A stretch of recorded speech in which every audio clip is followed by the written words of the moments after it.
Hello, Lady. Hello, Paloma. Como você está? Tudo tranquilo? Lady, peço desculpas por hoje.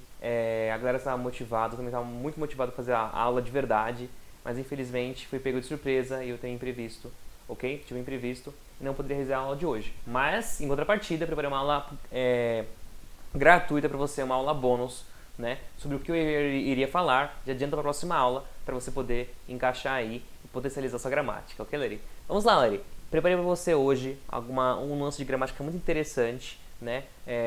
Ao jeito que eu percebi com os alunos, isso é bem legal. E uma leitura de um texto para você, tudo bem? O que eu percebi seus pontos fortes na primeira aula. Sua dicção é muito fácil, você tem facilidade com pronúncia. Não dê risada, isso é verdade.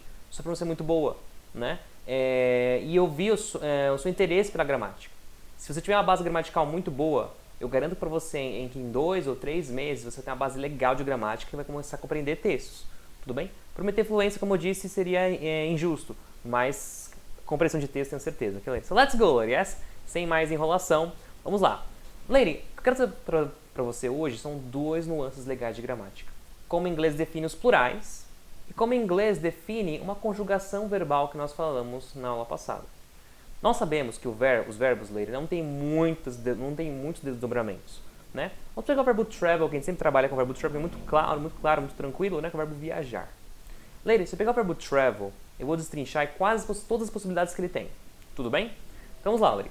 Nós sabemos que o verbo travel no presente é I travel, you travel, só que o he, she, it, né? Ele ou ela, ou a coisa, a situação, ele muda um pouquinho, não sei se você se lembra, mas ficaria travels, né? Aí você fala, Rodrigo, coloca esse S aqui, tudo bem. Mas será que todo verbo coloca o S, não tem uma regra diferente? Sim, a gente vai chegar lá, tudo bem? Então vamos lá. O motivo da nossa aula de hoje, o núcleo da aula de hoje seria essa parte, tá? Mas só para trazer uma visão geral para você, vou mostrar todas as possibilidades de verbos. Comentei com você o gerúndio, que é o ando, indo, endo, né? Viajando, gostando, beijando, trabalhando, sofrendo, né? Chorando, qualquer tipo de verbo, né? Mas o gerúndio. O que é o gerúndio? Aquela ação está praticando naquele exato momento. É uma conduta que eu diria, por exemplo, flagrante. É um flagrante, né? Tá queimando ali a situação, né? Então veja como é que fica traveling, que é simbolizado pelo nosso ing, né? Depois, lady, nós teremos dois tipos de conjugação. Qual conjugação é essa? O particípio de um verbo e o passado do verbo. O passado no inglês, lady, tende a ser o pretérito perfeito. Traduzindo para você, o que é o pretérito perfeito? Não é que eu viajava. Viajava quer dizer que eu viajo e não viajo mais. Não ficou completa a frase. Né? Agora falar eu viajei. Minha ação iniciou e terminou. Então no inglês não existe essa frescura de pretérito perfeito, imperfeito, mais que perfeito. Não existe. Né? É um só, que é o perfeito para eles. Mas a gente dá para usar, tipo, viajava, viajei, ponto. Mas é um só, que é traveled. Que é indicado pelo ed no final da palavra, que indica o passado. Para finalizar, ladies, você vê que interessante, temos o particípio, que é viajado. Por exemplo, eu tenho viajado. Para criar essa estrutura, não vou explicar a finalidade dela agora, que é o mais difícil do inglês, a galera morre de medo, mas em meados, eu tenho viajado, é necessário o verbo no particípio. Por exemplo, meu dedo está machucado. Né? Você vai usar o verbo no particípio para dizer que seu dedo está machucado. Nesse caso, o sujeito não está praticando a ação, em cima sofrendo a ação. Né? Meu dedo está machucado, não que ele machucou alguma coisa. Tudo bem? Então veja, o particípio do verbo, que é o viajado, é a mesma coisa. Como assim é a mesma coisa? Sim, a escrita é a mesma, né? Se eu for ser um pouquinho mais chato, vou jogar no futuro. Por exemplo, eu vou viajar, fica o will travel. Mas perceba, lady, que eu quero focar para você a escrita. O will é uma estrutura futura, né? A gente vai aprender, fique tranquila, mas eu quero que você entenda o seguinte. As possibilidades do verbo travel. E aqui estão elas. São 5 possibilidades. Você não vai ver, eu garanto para você, você não vai ver esse verbo escrito de maneira diferente. De uma estrutura diferente, de um modo diferente. Tudo bem? Então, aqui, você aprendeu o verbo travel de todas as maneiras. Né? Porque não existe aquele termo viajávamos, viajam, viajaria, viajava, ele viajava, tu viajavas. Aquela frescura do português, que nós temos, cada pronome tem seu tipo de estrutura, de conjugação diferente. No inglês, não. Acabou aqui. Claro que cada um tem seu espaço específico, mas você não vai ver o travel de forma diferente. Tudo bem? O foco da nossa aula de hoje é aqui, my lady. O foco da aula de hoje é aqui. Vou até grifar de azul. Por quê? Nossa, isso ficou uma merda, hein? Desculpa a palavra, mas vamos modificar aqui. Com um amarelinho mais suave. O amarelo mesmo é melhor. O que ocorre, Lery? Aqui nós temos o Reshit, né? Lembrando que só no presente, parece Casas Bahia, né? Só amanhã mesmo, só no presente tem essa porcaria de que o verbo modifica para ter um Szinho, né? Mas a pergunta em questão da aula de hoje, o tema da aula de hoje é falar, tá bom, Rodrigo, mas tá, todos vai ser só um Szinho? Será que não tem uma regra a seguir para definir? E Lery, a coisa boa, ou talvez a ruim, é que tem. Mas a coisa boa, que aqui, ó, não importa o verbo que você encontre, são regras simples, você vai acertar, tá? E como que eu vou fazer para você decorar? Eu odeio tabela, eu odeio decoreba. A gente vai na prática para você aprender. Vou trazer para você um verbo que eu acho legal. Em contrapartida, em contrapartida, eu vou trazer um substantivo para você ver como as coisas são bem parecidas. Por exemplo, vamos lá. No inglês, muitas vezes, o substantivo é igual ao verbo. Tudo bem? O mesmo nome, eu quero dizer, né? Por exemplo, ó, a palavra fly é mosca. Voar em inglês é fly também. Ah, como é que eu vou saber quando é? Vai ter uma pessoa, né? Por exemplo, I fly. Eu mosca? Não. Eu vou. Vamos jogar o verbo kill no passado, ó. I killed a fly. Eu matei o que, Lery? Eu matei uma mosca, tá? Então, são exceções, mas vou trazer para você a ideia da coisa. Vamos pensar aqui. Imaginar que um lado é o verbo voar, o outro lado é a mosca. Tudo bem? Lery, na sua opinião, se eu escrevesse he, she, it no presente, vamos pensar no verbo primeiro, tá bom? I fly, né? Se eu falasse he flies. Olha a sonoridade. Flies. Você acha que assim tá correto? O que você acha da sua opinião? Você acha que eu tô respeitando a sonoridade das letras? Talvez você pode falar que sim, mas se começar a prever um pouquinho, não está encaixando essa sonoridade. Então o que acontece? Tá vendo que tem uma consoante mais Y aqui? O que a gente tem que fazer? Tira o Y e ES. Olha a diferença que fica. Olha a sonoridade. Flies. Flies. No fundo não muda muito, mas você percebe o I ali. Né? Porque o Y atrapalha o I. Na verdade, não é que o Y atrapalha. Quem atrapalha o Y é a consoante anterior. Aí você fala, tá bom, Rodrigo, mas o que você falou substantivo? Você sabia, dele, que a regra para esse verbo é a mesma regra para usar para os plurais? Que veja, aqui é he flies. Como é que eu falo moscas em inglês? Porque é mosca também, não é? Como é que eu falo moscas? É a mesma regra. Tiro o Y e S. Tudo bem? Mais um verbo para você, ó. Vamos lá, para você poder pegar. Sei que é muito rápido, muita coisa, mas vamos lá. Na aula que vem eu vou relevar, tá? Fica tranquilo, eu vou relembrar isso, tá bom? Verbo to cry. Verbo to cry é chorar. Mesma coisa, legal. I cry. He. E agora, hein? Será que fica assim? A pergunta, tem a consoante mais Y? Não tem. Será que cries não está respeitando o conteúdo? Como é que fica? Cries. Tudo bem? Então, essa é uma regra. Consoante Y. Mas no fundo, quando você escrever, vai ficar estranho. Tudo bem? Olha a diferença do verbo play, por exemplo. Ó, o verbo play não tem consoante mais Y. Fica plays. Ele permite, essa vogal aqui permite sonoridade, não atrapalha a sonoridade. Então, como tem uma vogal aqui em vez de uma consoante, não tem problema. Tudo bem? Então, a primeira regra, você pode anotar aí, né? Lembrando que o quê? Sempre na conjugação do presente, no he, she, it. O resto não tem nada, não precisa. Mas o he, she, it, na conjugação do presente, consoante, consonant, plus a letter Y e S. Próxima regra, Lery. Duas palavras para você. Box é caixa, não é? E o verbo to fix é fixar alguma coisa ou principalmente consertar. Quando você conserta alguma coisa, eu fix. Mesma coisa.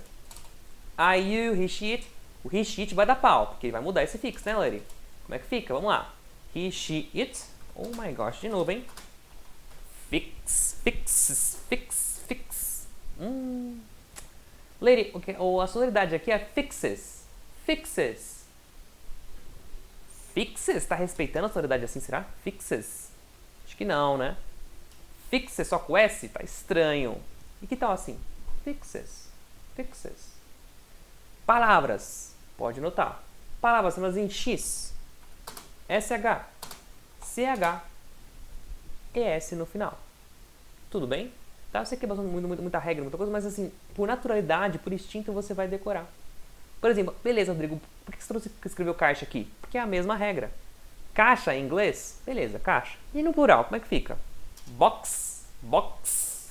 Não dá, né? Boxes. Também não. E que tal boxes? Viu? O inglês, ele preza muito a sonoridade das palavras, né? Por isso que tem essa ideia. Tudo bem, Lery? E a última regra. A última regra para você. Nós falamos de CH, SH, né? Falamos do IES. Tudo bem? E vamos usar a regra residual agora. Que é qual? O restante. Por exemplo, a palavra dog e o verbo, deixa eu ver aqui, o verbo, qual verbo? Let me check over here, verbo travel, verbo kill. Kill é matar, certo? Kill é matar alguém. Pesado, né? Mas acontece. Né? Lery, mesma coisa. Aqui tem uma regra diferente. Alguma coisa que você está vendo assim, meu Deus, tá estranho isso aqui, hein? Não, né, Lery? Não tem uma regra diferente. Então, dogs. Acabou. Tem consoante, mas tem Y? Não. Tem consoante, mas Y? Não. Então não tem o que fazer, dogs. Que é a mesma coisa. Aqui tem Y? Não tem. Tem a consoante? Tem, mas não tem o Y. Então não tem como a gente conversar. Então você escrever killis. Killis. Você tem que saber, Lery, que o que acontece no inglês, os verbos, eles mudam um pouquinho, mas eles não mudam sua origem. Tudo bem? São por raríssimos verbos que vão mudar a sua origem. Por exemplo, você pega e vê, ó, olha o travel como é muito igualzinho, ó. Travel, traveling, travels, traveled, traveled, will travel. Percebeu que a entonação do verbo travel é sempre a mesma, ele se respeita, sempre assim? Tem exceções que o verbo muda bastante, mas são irregulares totalmente, não tem regra. Mas o que respeita a regra, ele vai permanecer. Então eu não posso escrever killis, killis. Tem que trazer sempre o som de S na cabeça para depois escrever, ó. Kills, goes, does, travels. Percebeu, Lery?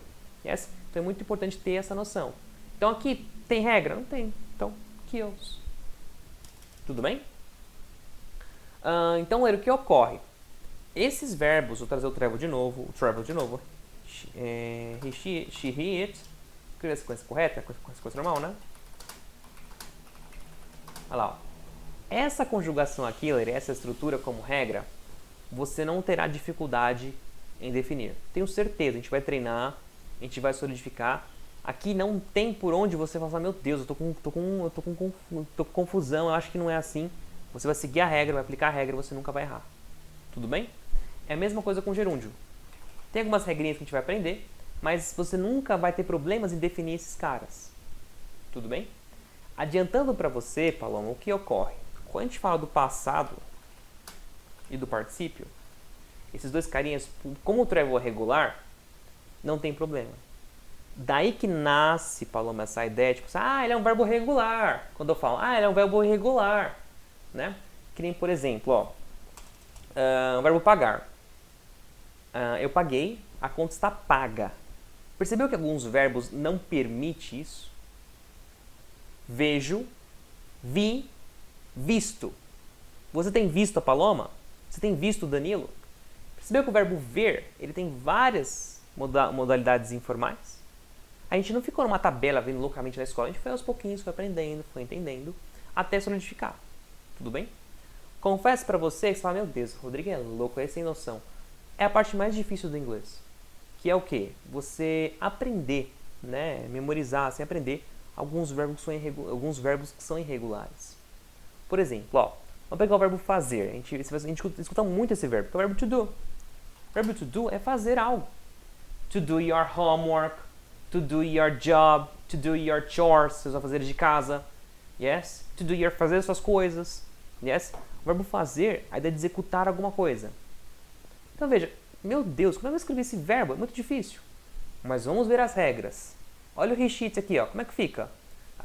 Ele termina com um O, né?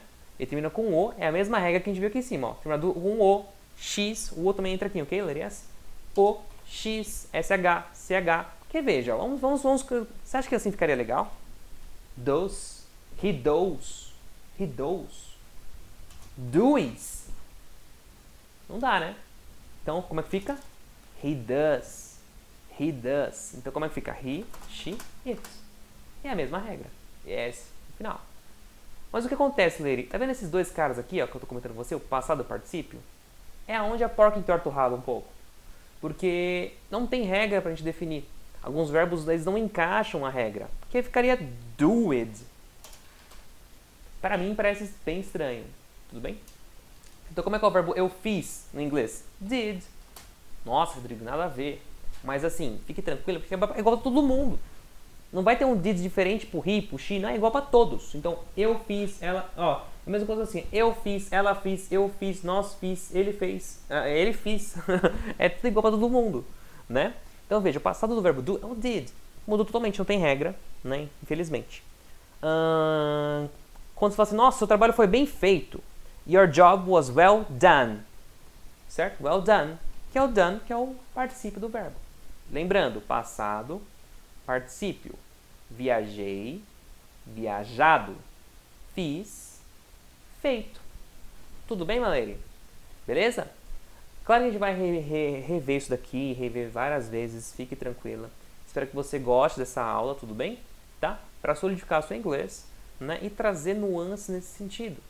Você viu que eu fiz o link com os plurais? Os professores não fazem isso.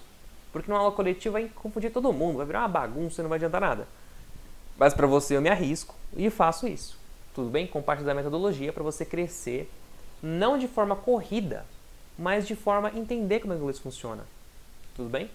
A minha ideia é sempre trazer para você, delimitando, fechando os limites, fechando as arestas, para não esconder nada de você e ter que voltar depois. Eu faço isso o mínimo possível, certo? Para equilibrar, para não confundir você, mas também para não enganar você. Tipo assim, chegou até aqui, tá bom? Tem uma coisa nova. Não. Chegamos até o final. Não, você não vai ver verbo diferente. Tudo bem? Você não vai ver o travel de maneira diferente. Tem estruturas, vamos aprender algumas expressões que existem, né? Por exemplo, o verbo go, o verbo ir. Go out no inglês é sair. A palavra go out no inglês é sair. Mas são coisas específicas, coisas assim que alunos que estudam 5 anos não sabem, alunos que têm 100 anos não sabem. Mas a gente vai aprender, a gente chega lá em muito menos tempo, eu garanto isso. Lady, para finalizar a aula para você, a aula extra, eu vou realizar a leitura do texto bem devagarzinho. Você pode ler comigo, você pode parar o vídeo, tudo bem? Vou dar alguns nuances também de tradução. A gente vai rever esse texto, ok? Mas aos pouquinhos, tudo bem? Depois você me fala um toque se gostou do vídeo, ok, Lady? Yes? Bem devagarzinho. Esse texto é sobre um texto de quem tem um Honda, né? Sobre um carro. Eu vou ler da melhor maneira possível de pronúncia, o mais próximo da perfeição, ok? Você pode ler comigo, parando o vídeo, pra você treinar, ok? E na próxima aula nós revemos esse texto, eu quero você ler, ok? Como lição de casa. Vamos lá! Do you have a car? Yes, I do. What kind of car do you have? I have a Honda. Is it new? It was new in 2003. So, it's pretty old now. Yes, it is. But it still looks good. Do you take good care of it? Oh, yes. I wash it once a week. Do you change the oil? My mechanic changes the oil twice a year. Ok, lady? Yes? Uma pequena tradução para você, tudo bem? A gente vai verificar isso na aula posterior, tá bom? Mas vamos lá. Verbo have aqui, verbo ter, de posse. Quando eu perguntar ação no inglês, eu sou obrigado a colocar o do. A gente vai conversar com isso, fique tranquilo, tudo bem? Você tem um carro? Sim, eu tenho. Qual tipo de carro você tem? Eu tenho um Honda. Ele é novo? Que é uma pergunta, né, Larry? Yes. A gente vai aprender no inglês que as perguntas são muito simples, é só inverter a posição, tá? Mas eu não quero confundir por enquanto. Vamos aos pouquinhos, tudo bem? Era novo em 2003. Ah, então é bem velho agora. Pretty como intensificador, old, velho, now, agora. Yes, it is. Sim, é ou ele é. Mas ele ou a coisa ainda aparenta, demonstra estar bem, estar bom. né? Estar de boa qualidade. Você toma bom cuidado disso, ou da coisa, né? Lady, é muito importante quando você vê it, você pode substituir do carro, né? Que é essa a ideia desse it aqui, né? Substituir o que foi anteriormente citado. Para falar car toda hora fica estranho. Então, você pode falar da coisa, ou disso, ou daquilo, ou do carro, tá bom? Ah, sim. Eu lavo quem? O carro. Uma vez por semana. Você troca o óleo? Meu mecânico troca o óleo 2 vezes na semana. E olha que interessante. Meu mecânico. A palavra mecânico refere-se ao quê? I, you ou he, she, it? Não é ele. Por isso que aqui está he changes. Percebeu onde eu quero chegar para você? Eu quero que você olhe a frase. Lady, por que esse verbo está com S aqui? Ah, teacher, está no presente conjugado. E porque aqui tem um he, na verdade. Porque o mecânico é ele. Se fosse ela, ele ou a coisa, por isso que tem o change aqui. Por que do you change? Porque you change, né? I change, you change. Então, o change não muda, né? Agora aqui, ele como estava falando ele, fica changes. Tudo bem, Paloma? Lady, muito obrigado. Mais uma vez peço desculpas, eu estava super ansioso para ter a aula de hoje, para poder conversar em inglês, sabe que eu adoro. Infelizmente foi pego de surpresa, tá tudo certinho agendado. Me avisaram que eu teria que entregar algumas coisas hoje à noite, fazer uma entrega. Infelizmente, eu acabei perdendo o horário. Tudo bem, eu não conseguiria segurar o horário para a aula de hoje. Mas espero que você goste do vídeo, tudo bem? Depois me dá um toque em minha avaliação, tá bom? E tudo de bom para vocês, um ótimo final de semana e nos vemos na próxima aula. Bye bye, Paloma!